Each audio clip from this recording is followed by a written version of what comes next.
ചില സന്ദർഭങ്ങളിൽ നമുക്കൊരു തരത്തിലും യോജിക്കാൻ കഴിയാത്ത പ്രസ്താവനകൾ അതിറക്കുന്നതിൽ ഇതുപോലുള്ള വെള്ളാപ്പള്ളി നടേശൻ ജിയെ പോലെയൊക്കെയുള്ള പല നേതാക്കന്മാരും ഉത്സാഹം കാണിക്കുന്നുണ്ട്. എന്താണ് അവർ യാഥാർത്ഥ്യബോധത്തോടുകൂടി സാഹചര്യത്തെ കാണാത്തത്? ഇപ്പം ഇറക്കിയ പ്രസ്താവന ഒരു തരത്തിൽ നമുക്ക് യോജിക്കാൻ കഴിയുന്നതല്ല, നമ്മൾ തള്ളിക്കളയേണ്ടതാണ്. ഒരുപക്ഷെ ഇങ്ങനെയുള്ള പ്രസ്താവനകളെ അവഗണിക്കാൻ തക്ക പക്വത കേരളീയ സമൂഹത്തിനുണ്ട് എന്നുള്ള ഉറപ്പുകൊണ്ടായിരിക്കും അദ്ദേഹം തന്നെ ഈ പ്രസ്താവന പുറപ്പെടുവിച്ചുണ്ടാകുക.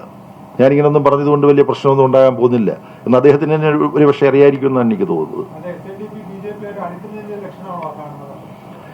SNDPക്ക് BJPയുമായി അടുക്കാൻ കഴിയും എന്ന് ഞാൻ കരുതുന്നില്ല.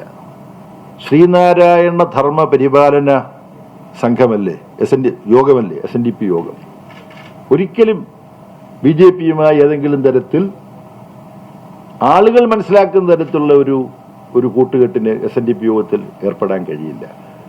NSSന്റെ കാര്യവും തന്നെയാണ്.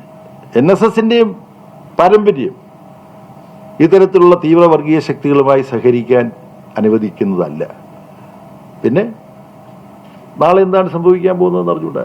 ഇപ്പം അതിനെക്കുറിച്ച് എനിക്കുള്ളത് അദ്ദേഹത്തിന്റെ മകൻ ഈ BJPയുമായിട്ടൊക്കെ സഹകരിക്കുന്ന രാഷ്ട്രീയ നിലപാടാണ് ഉള്ളത്, അത് നമുക്കറിയാം.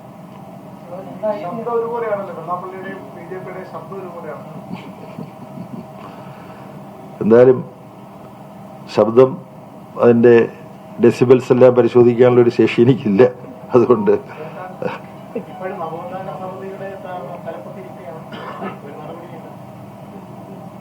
അതെന്തോ ഇവിടെ നവോത്ഥാന സമിതിയൊക്കെ ആയിട്ട് ബന്ധപ്പെട്ട അതിന്റെ ചുമതല വഹിക്കുന്നവർ അതെല്ലാം പരിഗണിക്കും, കണക്കിലെടുക്കുമെന്നാണ് ഞാൻ വിചാരിക്കുന്നത്.